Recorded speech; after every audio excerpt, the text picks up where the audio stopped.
masyarakat kita sejauh mana sih kreatifnya kemudian menghadapi situasi hidup, dan sejauh mana dia punya semangat, kekuatan kemudian untuk keluar dari persoalan yang ada. Ya pada intinya apapun situasinya tetap harus disyukuri, kira-kira seperti itu. Betul. DPRD itu bukan anggota legislatif, Ya. bukan seperti senator di Amerika misalnya.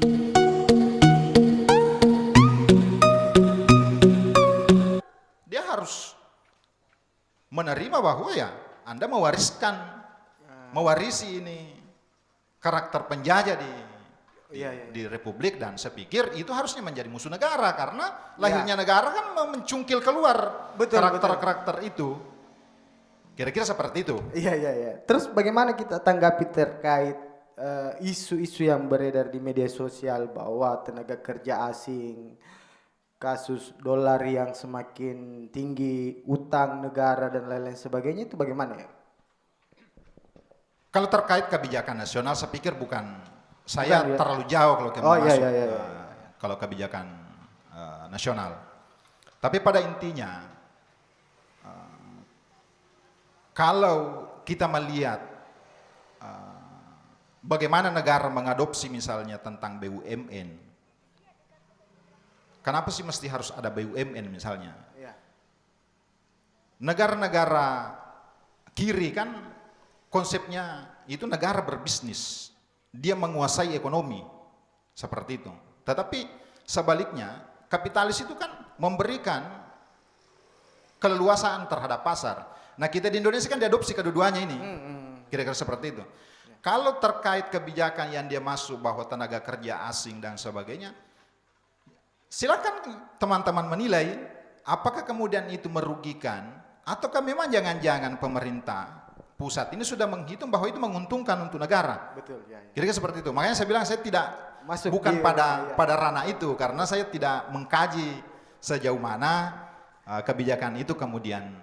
Kami misalnya di DPD Nasdem di Wajo ini tetap kita lakukan komunikasi dengan fraksi, kita lakukan rapat antara fraksi dengan pengurus DPD untuk menyampaikan apa yang menjadi masukan kita supaya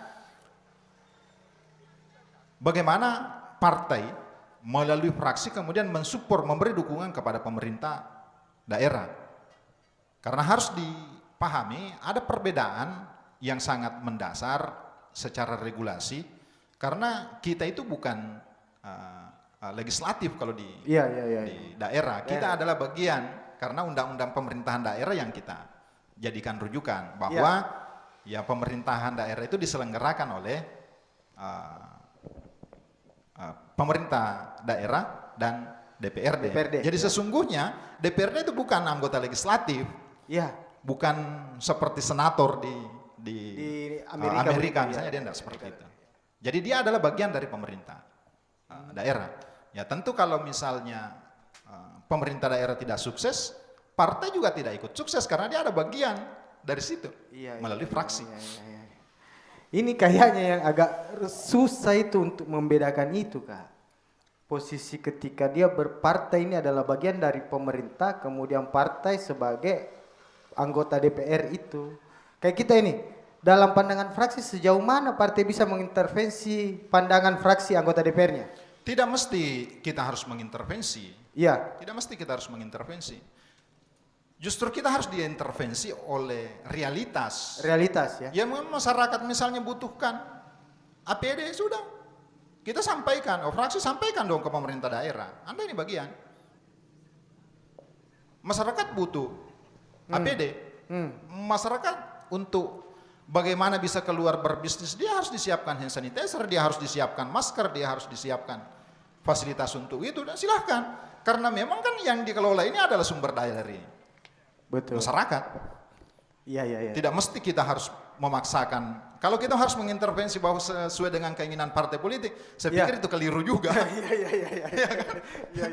Karena partai politik ini bukan pemilik negara, dia hanya satu instrumen alat negara untuk bagaimana cita-cita kemerdekaan itu bisa diwujudkan.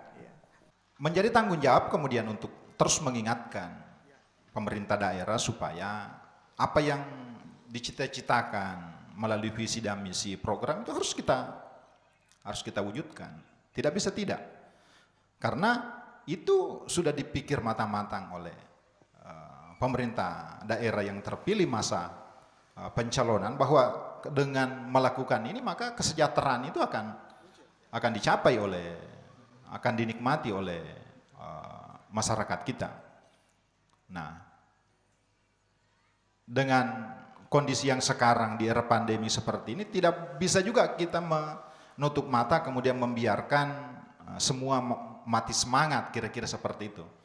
Sesungguhnya kalau saya pribadi, andaikan harus memilih, saya ingin di tahun 1945 itu ada bersama para pejuang di situ. Kalau harus memilih ya, supaya saya tidak diceritakan bagaimana sih. Betul. Bagaimana rasanya berjuang sesungguhnya. Ya, Ya, betul, tentu betul. dengan pandemi seperti ini jangan kita mematikan semangat Tetap masyarakat. harus ada semangat, harus disupport supaya tetap berjalan, kalau bisa alami seperti biasanya. Iya. Walaupun ya memang yang tadi yang harus membedakan ya, kita sudah terbiasa menggunakan masker. Mungkin saja nanti vaksin sudah didapatkan, kita tidak lagi tersinggung dengan orang yang kira-kira jalan bersama kita tetap menggunakan masker, tetap menjaga jarak. Ya, mungkin saja dengan pandemi ini juga kemudian menyadarkan kita bahwa ya itu yang harus kita lakukan. Betul, pentingnya kesehatan. Iya, misalnya kan kalau misalnya kesehatan kita lihat, sekarang mana ada lagi yang mau ngaku demam. Iya, batu-batu. Atau misalnya bersin. Salah satu penyakit yang menular, flu, TBC misalnya. TBC, ya. Yang dulunya kalau kita ngopi bareng begini, kalau saya ketemu Borju sama satu gelas bertiga, berempat, berlima kira-kira kayak begitu. Apalagi waktu masa-masa kita mahasiswa. Sekarang tidak bisa lagi. Karena kenapa? Kalau kau sayang saya, jangan kau coba menulari saya. Kalau saya sayang kau, saya tidak akan menulari Anda. Kira-kira seperti itu. Betul. Itu poin di situ kayak. Ada yang sedikit juga ini. Bentuk kekaguman saya ini sama kita, Kakak. Saya kenal Kakak Andi Gusti ini adalah mantan anggota DPR yang dulunya kritis. Tapi kritis ini juga saya lihat bukan menjadi salah satu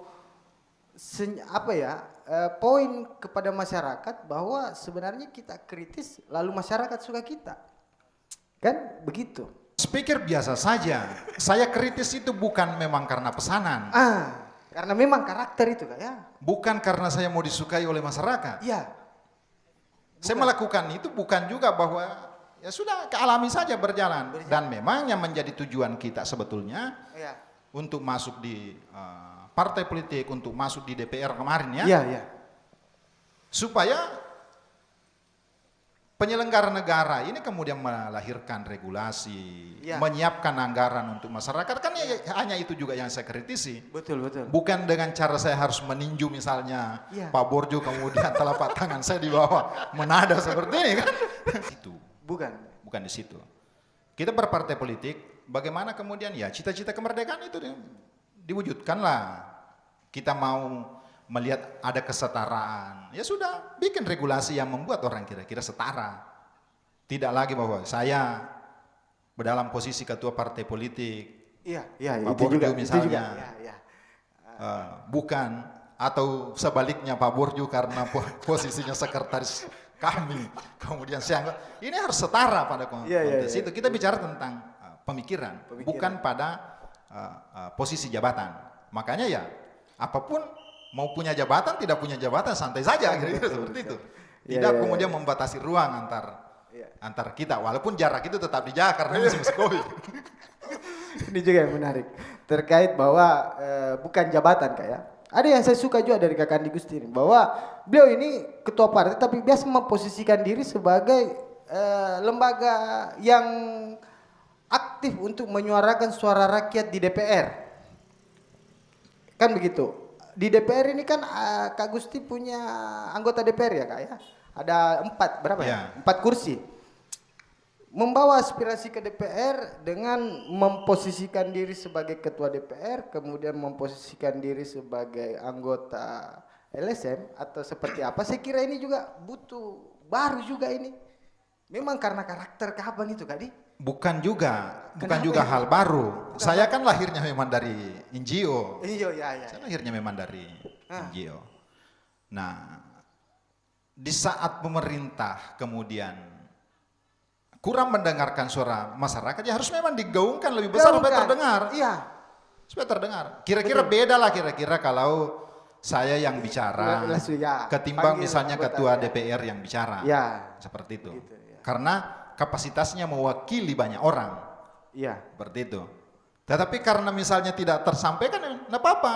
Kita harus mendesakkan supaya disampaikan karena kita bicara tentang kemaslahatan, kita bicara tentang nasib orang banyak. Iya. Dan tidak bisa kita dengan cara berdiam diri. Seperti itu. Logikanya mungkin saya balik bahwa Iya, iya. dengan saya menyuarakan itu saya bisa membantu orang lain. Iya. Dengan saya diam, saya sama sekali tidak berbuat apa-apa untuk membantu. Kenapa? Ya, alhamdulillah kalau kita lihat. Artinya kan kemarin-kemarin itu saya sudah pikir waktu mau turun, Iya. teman-teman diskusikan mau ikut atau tidak, gitu kan? Iya, iya, iya. Kau posisimu ketua partai politik. Betul. Kenapa dengan posisi jabatan kemudian ketua partai politik harus membatasi? Maksud saya begini kan, enggak, bukankah cukup dengan memanggil 4 anggota DPR tak itu ketemu, saya mau begini itu bisa tersampaikan? Saya punya pengalaman lah, Oh, iya, 5 iya, tahun iya, di iya. DPR, kira-kira seperti itu. Oh. Tentu kalau dengan 4 orang misalnya, iya, iya. bukan karena kita tidak percaya, Betul, betul. tetapi karena ada momentum yang kita kejar. Oh harus besok, teman-teman sepakatnya harus menyampaikan besok, kalau tidak ya pasar sentral ini begini terus ini otomatis gejolak ekonomi seperti ini, ya masyarakat, ya sudah, saya anggap bahwa ini kondisi mendesak. Sama pentingnya kira-kira seperti itu, tetapi kondisinya mendesak, ya sudah kita sampaikan. Itu saya pikir seperti itu, bahwa jabatan itu tidak boleh kemudian membuat kita merasa bahwa ya, walaupun memang banyak sih yang nelpon, kau itu sudah ketua partai politik, mana ada yang mau, kau mantan anggota DPR. Saya pikir bukan di situ. Iya, durasi Kak ya. Jadi mungkin Oke. ada closing statement apa yang ingin disampaikan di celoteh muda kita pada malam hari ini Kak? Ya, saya Ke pikir penonton ya. sama dengan yang lain. Teman-teman yang komunitas-komunitas lain harus menggalakkan Iya. dialog-dialog. Begitupun ke masyarakat dengan pemerintah daerah, dengan situasi pandemi ini tetap harus semangat. Apapun bentuknya kita harus mencari model supaya kita tidak kemudian kalah dengan situasi pandemi yang ada. Jangan kemudian situasi pandemi ini membuat kita semakin mundur, baik itu proses pembangunan, walaupun harus diakui bahwa pasti tersendat. Tetapi kita situasi tersendat ini prosesnya baik di bidang ekonomi dan sebagainya, semua daerah mengalami hal yang sama, semua negara mengalami hal yang sama. Maka tentu siapa yang cepat kemudian mencari inovasi untuk keluar dari situ ya mungkin akan lebih bagus. Kalaupun masyarakat masih banyak yang memilih tinggal di rumah, ya minimal ya kalau tidak bisa bertanam sayur, bertanam bunga lah seperti yang sekarang. Supaya tingkat kejenuhan itu tidak. Pelihara ikan cupang kan? Iya, macam-macam lah saya pikir. Yang Iya. tentu dengan situasi pandemi ini kemudian menguji juga kita, menguji masyarakat kita sejauh mana sih kreatifnya kemudian menghadapi situasi hidup dan sejauh mana dia punya semangat, kekuatan kemudian untuk keluar dari persoalan yang ada. Ya pada intinya apapun situasinya tetap harus disyukuri, kira-kira seperti itu. Betul. Alhamdulillah itu tadi perbincangan kita dengan Kakanda Andi Gusti Makaroda, Ketua DPD Partai Nasdem Kabupaten Wajo, mantan anggota DPRD Kabupaten Wajo, senior saya yang saya kagumi. Sampai berjumpa kembali di Celoteh Muda episode selanjutnya. Yakin usaha sampai. Billahi taufiq wal hidayah. Assalamualaikum warahmatullahi wabarakatuh.